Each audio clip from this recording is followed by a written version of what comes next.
wrap up your conversations, and then we'll ask everybody to take their seat.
Okay, if we could, we're going to go ahead and call the natural resource meeting to order.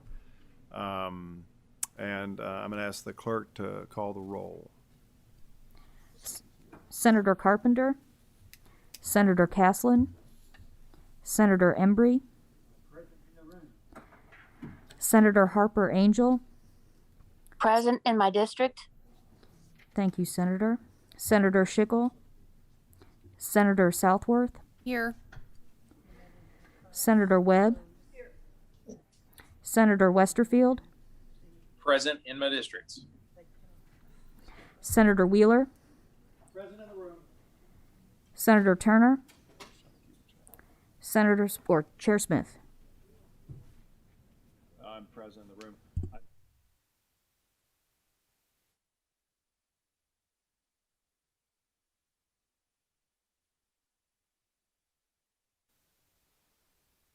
We're dealing with a quorum issue. Obviously, for the members that are calling in that are not on campus, they're unable to. They can participate, they can't vote. But to give us just 1 minute to chase down one of our members.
All right, guys, quick update. We have Senator Turner coming down. That should give us a quorum so we can get ready to go.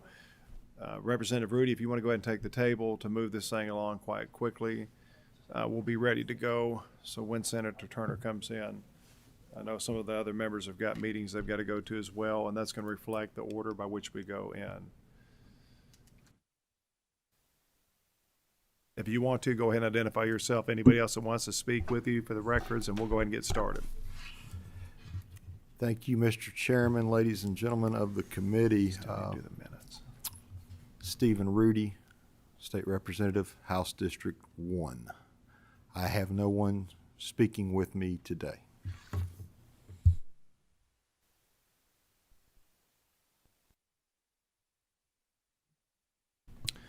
Okay, we're just waiting for, we can't make a motion or anything until we get Senator Turner here. And I apologize, you all know how these days are. I don't know that we've had in my years here, a day that we've come in sort of out of schedule like this. So I appreciate all the members that did show up and appreciate the patience from Representative Rudy. Well, Mr. Chairman, I completely understand, and I got outvoted. I didn't know that we needed to be meeting today, this format, because it is hard to get members here on a day when we're not regularly scheduled. Should be just in short order.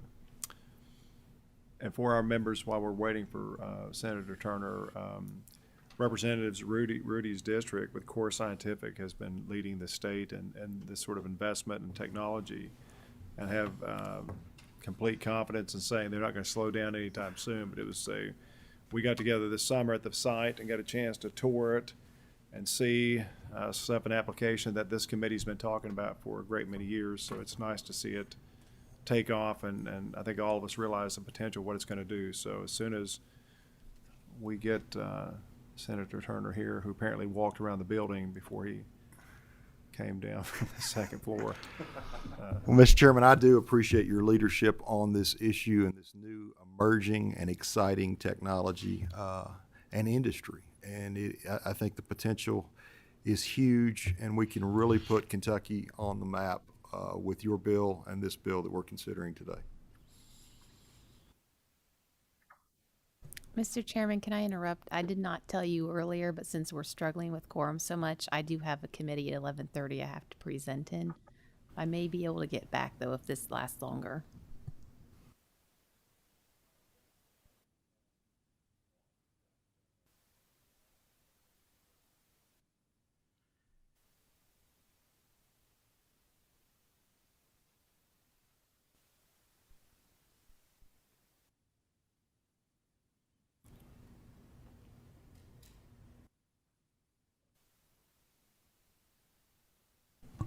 We have a couple of housekeeping things we can discuss quickly to save us time later.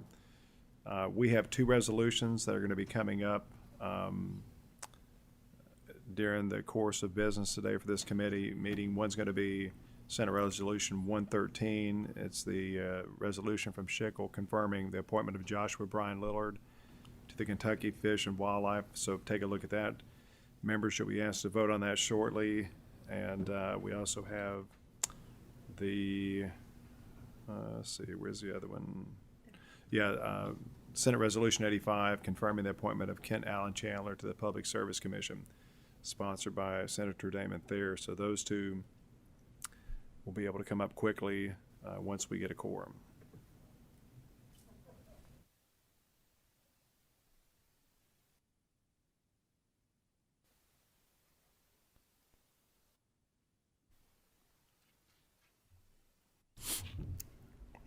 All right, Mr. Chairman, I was on the phone.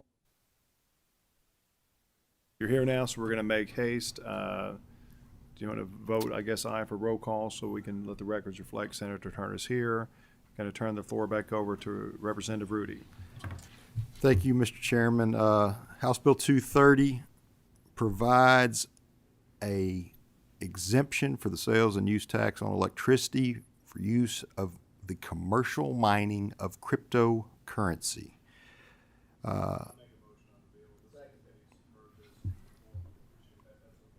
I'm perfectly happy with that. Senator Carpenter, Senator Caslin, Senator Embry, Senator Schickel, Senator Southworth, Aye. Senator Turner, Senator Webb, I'm going to vote aye in spite of the fact the sponsor really didn't get down, to the technical aspects of the bill and explain to me what this is really all about because, I don't know. So I just got faith in him. I'll vote aye.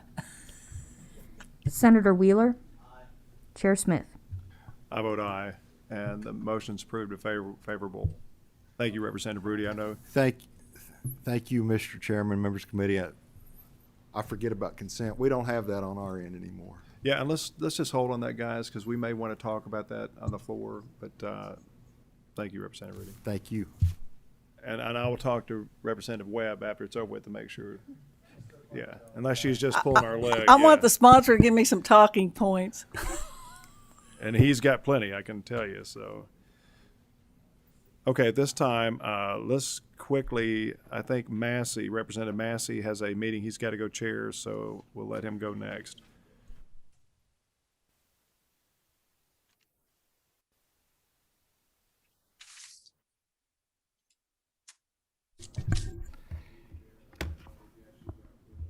Thank you, Mr. Chair. My name is Ed Massey, Representative District 66 in Boone County. I have with me today Representative Cook. He'll introduce our witnesses, and then we'll present very quickly. Representative Cook, represent the 72nd District, and we have two people online with us to provide testimony. If they'll introduce themselves, please. My name is Dr. Carl Kleinert. I'm the 9th District Fish and Wildlife Commissioner and also the Chairman of the Fish and Wildlife Commission. I believe if you invited Mr. Eaton, he was going to be unable to be here today. Thank you, though, for the opportunity for us to sit in on your committee meeting today. Very good. Thank you, Mr. Chair and members of the committee. This bill is a bill that would give the authority to the Fish and Wildlife Commission to hire the commissioner, and the commissioner would answer to that commission, and it would allow for that contract to be evaluated by the Government Contract Review Board. In the past, there's been some differences of opinion about who has that authority. We would like to make sure that authority rests with the commission. Obviously, the commission is elected to their positions the way that currently it's set forth. But we'd like the commission to be able to be the one entity that hires or fires or holds accountable the commissioner. And that's the purpose of the bill. I'll ask if either Representative Cook or our witness wants to add anything to that. Yeah, the other part of that I'll add is that I'll also be in charge of firing them. If they can hire them, they can fire them. Very important. This is the Herald Leader. A couple of weeks ago we were talking. He said the Fish and Wildlife stories get more hits on them than Kentucky Wildcats. And that's how many sportsmen are across the state. And Representative Massey and I are committed to getting this right. I think we all recognize work that needs to be done with fish and wildlife, and this is just a beginning. I'm gonna borrow those words from Representative David Hale, but this is just a beginning for us. We really want to do a lot of work on this. And Doctor, would you like to say anything? Well, I just want to thank you, Mr. Cook and Mr. Massey, for helping to clear up KRS 150-061's language such that there's no ambiguities or misunderstandings, hopefully, as a result of this piece of legislation. And I can tell you, speaking on behalf of the commission, that all the commissioners and quite frankly, thousands of sportsmen across the state are appreciative that we're maybe getting finally, after 9 months without a commissioner, getting this language cleared up. Thank you both. All right, very good. In the effort of time, I have two questions. It looks like the W's in our committee are going to be speaking. So I've got Wheeler and then Senator Webb. So Senator Wheeler. Representative Massey, is essentially this bill takes simply codifies the position that was taken, I guess, by former Governor Beshear as Attorney General and our current Attorney General Daniel Cameron, does it not? Correct. I mean, it basically allows, it defines that the responsibility for the hiring of that position will be in the hands of the commission. Which has traditionally been the interpretation anyway, correct? That's correct, but there has been some ambiguity, as was indicated, and as a result, we've been without a commissioner now for 9 months. I think it's a good bill and clears that up and essentially restates what has always position. So, thank you. Senator Webb. Having grown up with the evolution of the legislation and the agency, my dad was commissioner under 9 governors and was served as chair of the commission. And I grew up with all sorts of knowledge about potential challenges. And I don't think, to me, there's never been any question who had the authority to hire the commissioner, and that was the commission. So I agree with this, and I like we are the envy of the nation from a national sportsman's caucus perspective as to how our sportsmen are involved in the selection of the commissioners and how we, sometimes don't always agree how to carry it forward and organize, but certainly we are the envy of the nation. And I have, you have your commissioners. The only thing I do, I might add some language. I'm going to talk to you all about this because, not only, I think it might be time, the requirements for the protection, conservation, and restoration of wildlife resources, but I like to keep a little something in there about hunting, fishing, and trapping and traditional methods and the North American wildlife model. So I'm going to be talking to you all about that, and the commissioners, I'll put you all on notice too, because I think it's time in the national climate and the global climate and we do have a right to hunt and fish, and we might need to tweak some language in there as well. So thank you all. Thank you. Okay, I make a motion for all those, that's the clerk call the roll, sorry. Senator Carpenter, Senator Caslin, Senator Embry, Senator Schickel, Senator Southworth, Aye. Senator Turner, Senator Webb, Senator Wheeler, Chair Smith. I vote aye, and the motion's proved favorable. The bill passes. Do we want to put this on consent? You want to talk about it on the floor? What do you want to do here, guys?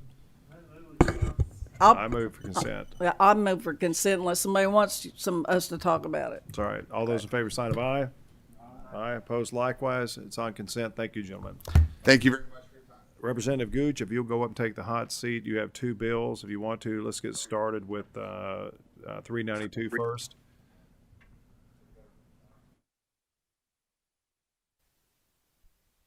Chairman Gooch, that is. Yeah.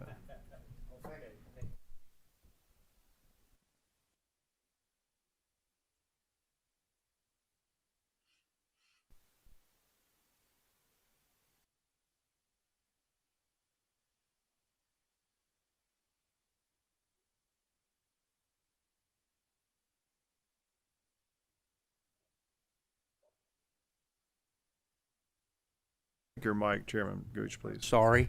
Yes. Are we doing House Bill 392 first? Yes, please, if you don't mind. Okay. As I said earlier, I have with me Linda Bridwell and Karen Wilson from the Public Service Commission. House Bill 392, very simple bill. Some utilities out there have voluntary programs where people can actually pay a little extra or round up their bill or whatever to help some people who are less fortunate pay their bills. Currently, we have a program called LIHEAP that's a federal and then administered by the state program to help people pay their utility bills. It has a little higher threshold as far as people qualifying for that.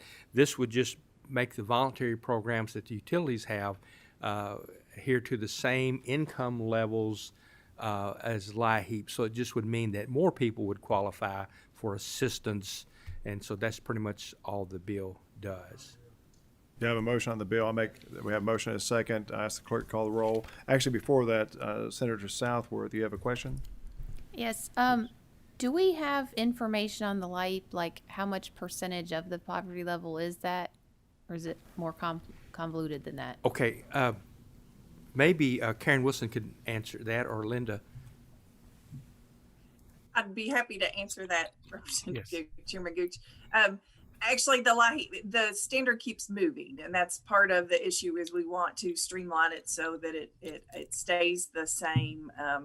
And I'd have to look up. I'm happy to get back with you on what it has changed to this year. Sometimes it's a percentage of the household income. Sometimes it's a percentage, an increase on the poverty level. I think that currently the one that utilities have is maybe like 110% of the poverty level, and LIHEAP is probably more along the 125 or 30 or I believe you're correct. much more. Chairman. So, Thank you. All right, so ask the clerk to call the roll. Senator Carpenter, Senator Caslin, Senator Embry, Senator Schickel, Senator Southworth, Aye. Senator Turner, Senator Webb, Senator Wheeler, Chair Smith. I vote aye, and the motion's approved favorable, and the bill passes. Would you like to put this on consent? Do I have a motion? Second. All those in favor, sign of aye. Opposed likewise. The motion carries. You're on consent. And this is Thank you. this is a really good bill. I appreciate your work on this, Chairman Gooch. Thank you, And Mr. now, if Chairman. you will, let's go straight on into 393. okay, 393. If you don't mind, I'd like Karen or Linda to maybe explain it real quickly. Okay, so 393 is just would it authorize the Public Service Commission to grant reasonable extensions of time for water district commissioners to complete their training requirements. It's the same version as House Bill 446 that passed out of the House 93-1 during the 2020 regular session. Frankly, there have just been a few situations, including those dealing with health or family issues, in which a water district commissioner could not complete the statutorily required training. Motion on the bill. Okay. Have a motion, and a second. Then no questions. Ask the clerk to call the roll. Senator Carpenter, Senator Caslin, Senator Embry, Senator Schickel, Senator Southworth, Aye. Senator Turner, Senator Webb, Aye. Senator Wheeler, Chair Smith. I vote aye. Motion is approved favorable. All those in favor of the sign of, we have a motion and a second for consent. All those in favor of the sign of aye. Opposed likewise. It's on consent again. Thank you for your work and appreciate your all's haste in this. And I appreciate you, Mr. Chairman, and the committee. Thank you so much. Very good, thank you. Okay, let's quickly go through these resolutions. At this time, I'd like to do Senate Resolution 85 is the appointment to the Public Service Commission of Kent Allen Chandler. I make the motion. Do I have a second? All those in favor, we ask the clerk to call the roll. Senator Carpenter, Senator Caslin, Senator Embry, Senator Schickel, Senator Southworth, Explain my vote, Mr. Chairman. I'm sorry. Explain Yes, my vote. please go ahead. I'm going to vote aye today. I actually have quite an aversion to not doing more, and this is going to be something that's I'm going to probably say 100 times in the next few hours as I go through a lot of these. Some of these people I do know, or some of them I've been able to check with others who do know them and get some kind of information. I don't feel like we're ever provided nearly enough on these confirmations, and on the back end, when you get into the executive branch and you're dealing with these, we sure wish that there was a little bit more eyes on the confirmation process. But in the interest of time and consideration of the quorum issues today, I will vote aye. Senator Turner, Senator Webb, I'm going to explain my I vote and respond to Senator Southworth. We used to actually bring people in to be available for questioning, and I thought that was a pretty good way to do it. So maybe we can do that later. Thanks. Yes. Senator Wheeler, Chair Smith. I vote aye, and I echo my colleagues. We used to do quite an intensive interviewing process to give you a chance to ask the people questions in front of our committee, and hopefully we can get back to that. So the motion's approved favorable. I move to put this on consent. Do I have a second? All those in favor, sign of aye.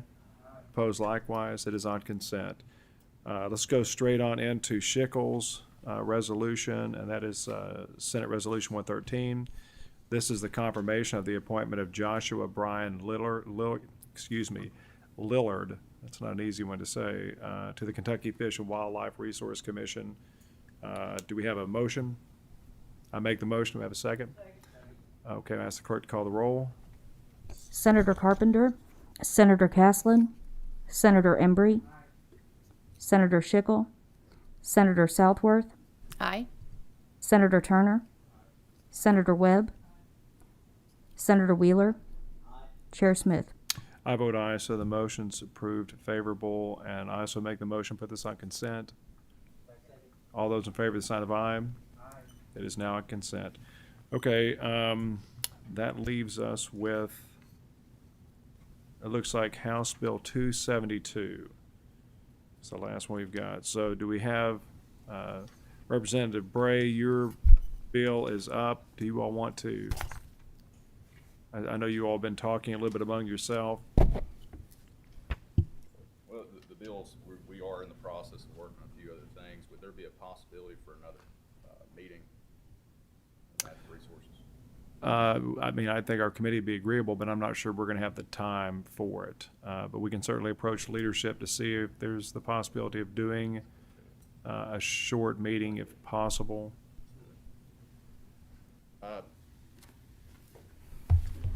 We'll go ahead and do it. With that being said, Chairman? Yeah. Mr. Chairman, I'd like to hear the positions today at a minimum, and then we could always have a vote at some other time, but I'd like to hear what's going on with the bill. Which I think is a good way to go. You all are comfortable doing that. So why don't we do this? Why don't you all go ahead and let's get this thing started, see what happens, okay? I'm Representative Josh Bray, representative of the 71st District. Representative Derek Lewis. I represent the 90th District, which is made up of Clay, Leslie, and Laurel County. And Mr. Chairman, I believe we have a committee sub.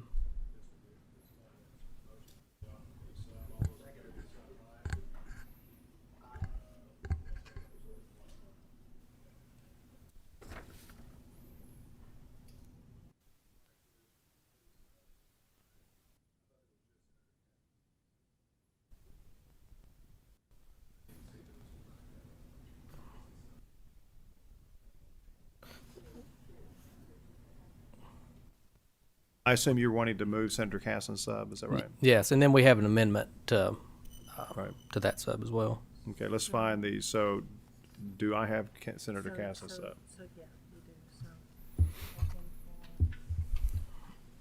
And who filed the other sub? Just excuse me.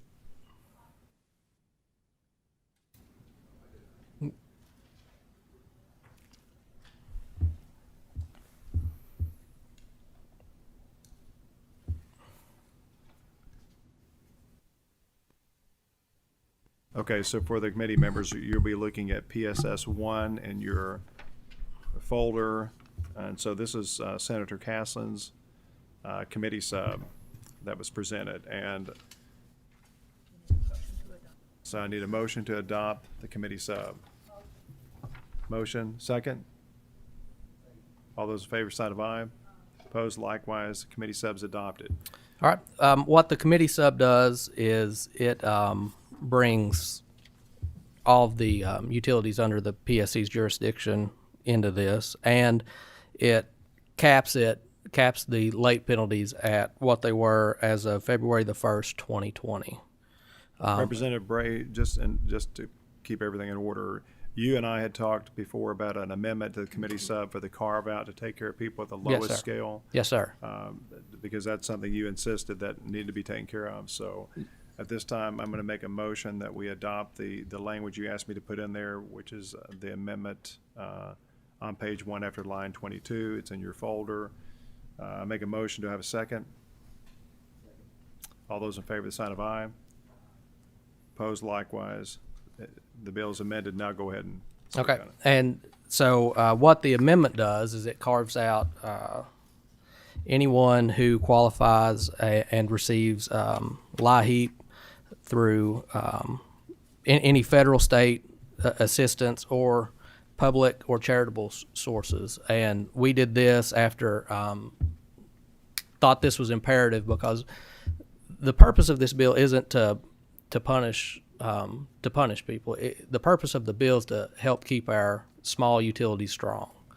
And Mr. Fitzgerald had brought up a good point on the House side that some of these customers, it wasn't fair to penalize them if they qualify for assistance and receive assistance. And we don't want to drain those funds. So we filed House Bill 272 after some recent decisions that had been made by the Public Service Commission. There had been 6 water districts that had went for rate assessments. And as they go for these rate assessments, the Public Service Commission had removed their ability to charge late fees. And they had done this based on 4 months of data from the pandemic. Their reasoning was that late fees don't encourage people to pay their bills on time. Now, during the pandemic, I was in charge of a small rural utility, a water company. And, you know, the governor had put a moratorium on late fees, and we abided by that. And we had actually went even further than, you know, kind of at his discretion. But one of the things we didn't do was we didn't go out and advertise that, hey, you don't have to pay your bills on time, because we weren't in the financial position to take that kind of hit. And so what's happened by looking at this, by this 4 months data, is that you're making decisions based on COVID data, which it's not responsible to do. And so we feel like this is going to put water districts in a cash flow crisis. And they, in each case that these districts have had their late fees done away with, the PSC has raised everyone else's water bills to make up for that. And so you've got customers like my 92-year-old granddad who lives on a fixed income, and he would qualify for LIHEAP, and his water bill is effectively being raised because his neighbor doesn't pay his bill on time. And so we got together with the rural water and had this drafted. And the second part of the bill deals with declaring utility workers as essential personnel, and it has to do with municipal water companies who are run by elected officials, and it removes the governor's ability to to stop them from imposing late fees or collecting bills in the future. And we felt like that was important because these utilities are, like I said, they're run by elected officials, and they're accountable to their voters. And there had been a lot of unintended consequences from that moratorium, like the city of Fulton out in western Kentucky, who pre-purchased their natural gas every year, and they were so far in arrearage that it had compromised their ability to purchase gas over the winter. So, yeah, I'll just add, I'd like to thank Kentucky League of Cities and Rural Water, Gary Larimore for all their help, and Representative Bray for sponsoring this. Of course, being in rural areas, utilities do have issues with cash flow.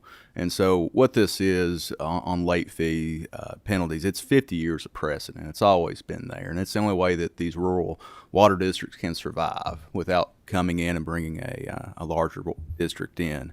And so, again, the purpose of the bill is not to punish those who cannot afford it. And I'd like to thank Fitz for bringing a good point up. And like Representative Bray said, echo his thoughts on protecting the people that do qualify for these federal programs. And really going forward, just making sure that our rural water districts do have the tools that they need to survive and going forward. So for the committee members, the Public Service Commission has put some notes in your folders, so if you want to take a look at those, you're welcome to. And at this time, do we have people that have signed up to speak? I can't see who all's there, but is that Fitz? I guess it's somebody's waving at us there, and I apologize. Yes, Mr. Chairman. Fitz, if you'd like to go ahead and make your comments, I apologize. I couldn't see you there. I could tell somebody was moving. Thank you, Mr. Chairman. I appreciate that. Members of the committee, Tom Fitzgerald, Director of the Kentucky Resources Council, at least until the end of this year. This may be the last time that I address you as Director of the Council, and I want to say initially how honored I have been and how privileged to be able to be in front of this committee to work through the many issues that we worked through over the years. It has truly been an honor and a pleasure for me. Mr. Chairman, members of the committee, I appreciate the sponsor, including the language that I put in there regarding the protection of situations where low-income customers are getting third-party assistance. Some of you may be aware the Consolidated Appropriations Act of 2021 provided for the first time a new program similar to LIHEAP that appropriated $638 million for low-income household drinking water and wastewater emergency assistance program. CHFS will be implementing that in Kentucky, and Congress directed that it be done similarly to what is done with the LIHEAP program. What that means is likely that if you are seeking crisis money to help pay a water or wastewater bill, you can't get the money until you're late. So it made no sense to impose a late fee on top of that, because it's not going to change the customer's behavior. All it would do is drain that fund. So I appreciate that. I wish I could say that that cures the problems with this bill, but unfortunately it does not. And the committee substitute, some of you may or may not be aware, what this does is take a bill that was special legislation because it only dealt with water districts and water associations late bills, and it applies it to every single Public Service Commission regulated utility, allowing them to impose a late fee without regard to whether the fee has anything to do with the amount of arrearages. And beyond that, it lifts the cap. There had been a 10% cap in there, which I thought was a fairly punitive cap, because if you look at, for example, the IRS, they charge 1/2% of the balance, and they think that's sufficient to encourage people to pay their taxes. Here we're doing 10%, which had nothing to do with the amount of arrearages, and we've removed that.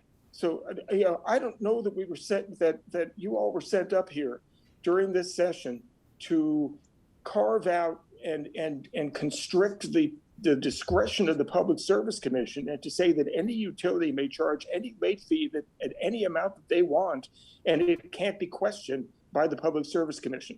There wasn't a change of policy at the commission. What the commission found in looking at 9 months of data during a year where late fees couldn't be imposed surprised them.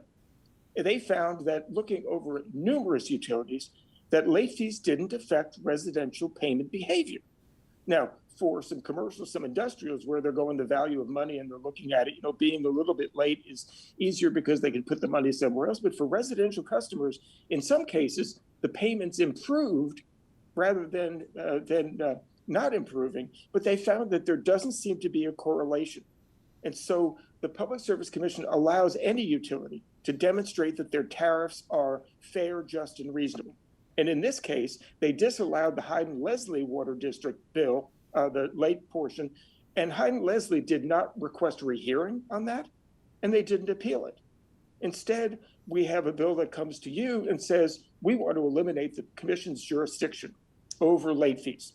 And the committee substitute broadens that from one water district. I think there was Ohio had a water district had a separate issue, which was that they inadvertently deleted the late fees from their tariff. And when the commission said it's not in your tariff, they said, oh, it should be considered because we didn't delete it right. That's a separate issue that's gone up on appeal.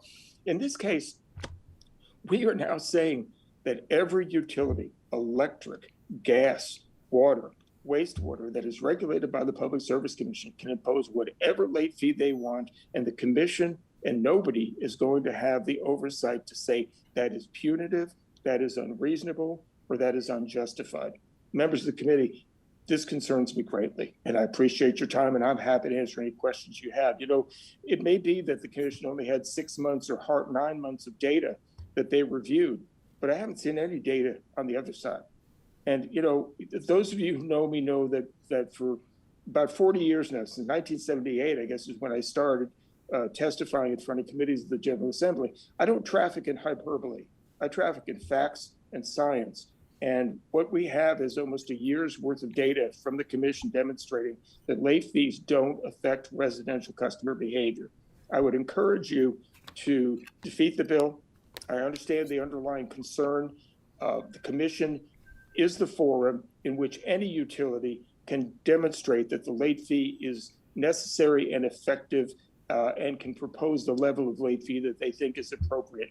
They've got the jurisdiction. They've got the expertise. We shouldn't trump that here. Thank you very much. Happy to answer any question. And sponsors, I do appreciate you putting that amendment on the bill to address the low income. But that is, that's one of a number of problems, as you know, because I've conveyed it to you, that I have with the bill. So thank you all. Happy to answer any questions. Very good. Senator Webb has a question. I answer to both, as do you, Mr. Chairman. I appreciate y'all's work on this, but this is not the time to bring this bill. I've been practicing law. I just got my 35-year notice, and I started out environmental prosecutor, not as long as Tom, but and I've always supported my rural water districts. I got a son that's a city councilman I'm going to have to answer to too, but this is not the time to do this. This is not the time. And my questions in my notes prior to Tom's testimony was like, where's my numbers? Where are the numbers? Where's the cap? Who oversees this? These were just side notes on my first real review of this bill, because I usually don't have time to read them until they get here. I knew the premise of it, but I'm troubled by the lack of oversight. Don't always agree with the PSC, litigated against them, but that we have to have them, and this is too broad. The language is too broad. It needs some work. I'm not saying you couldn't get it in a form to where I could make it a little more palatable. It's got to be a lot more palatable for me. But I just went through not only a pandemic. I'm still going through an ice storm in my district, floods. We're all low income. I've been low income for the last year on Main Street at my law office. And I got a call from my city. My water bill meter's going crazy, and I'm stuck down here. So we're all struggling, not just the low income people. This, if there's a mechanism to preserve the integrity, Senator Wheeler and I have worked on water issues for the past few years. I've worked on them for almost 22 in this chamber, and there's a better way to do this. I would have to really oppose this measure at this time. It needs work. I don't know if we got time to do it right now, but I'd be willing to help you. Well, and I appreciate that. And it doesn't look like we have a quorum, so I would like to withdraw the bill, and I would like to work with you on that. Okay, and Senator Turner has a question too for you. Senator Turner, turn your mic on, please. I appreciate you all, and I haven't worked on this before because I'm just new this semester, as you call it, but I've been here 4 years some time ago. And as a man who gets a lot of water bills from rental properties and things, I just think the penalty has a problem of 10%. Looking at something, because if the mail don't come and I got a $300-some water and garbage bill from the city of Harlan, and I've spoken to some mayors in the area, I went through the counties I represent, and they're not for this. They know the poor people would be unable to pay it, so I would be like my friend from Carter, that we would be able to work together and do something, starting out with something, give at least 30 days before you assess anything and something like that, because I'd be paying it plenty of times if I don't know about you all, but since they started sending the mail from Harlan to Georgia and back, Atlanta, it's untelling when you're going to get your mail and when you're not. So there's a lot of factors that I would want to be brought into this for you all to consider before you just, I'm more than glad to work with people on bills, but I spoke with those mayors. I didn't speak to any counties because the mayors are normally the ones that got the city water projects. And when they tell me that's their people just couldn't handle that. I want you all to know that, and I'll be glad to work with you on it. But I'd have to vote against it also. Well, I'll tell you what, if we could, since you've got two senators that are obviously very knowledgeable and they see some potential in your bill and want to work with you, and we don't have a quorum, I think it could be headed in the direction to be able to honor your request to just not take action on this piece of legislation. I know you guys have worked very hard, and what you're trying to do and achieve may need to be tweaked a little bit to make sure we cover all these bases, which I think is what you all want. So if we could, what we'll do is we'll just not take action on your piece of legislation, let you all get with the senators and work out any little details that we've got. And then if we can get this done And the next little bit, I'm happy to speak to our leadership about doing an emergency meeting if we could get it done quickly, so all your efforts don't go down the drain. But thanks for your patience today. Thanks for all the input. And then I'll let you, if you've got some comments to close up, then we'll adjourn. No, I just I appreciate you all you taking it up. Appreciate the feedback, and we'll put something together and see if we can't get it back to you. Very good. So do I have a motion to adjourn? Motion second. All those in favor, sign of aye. We stand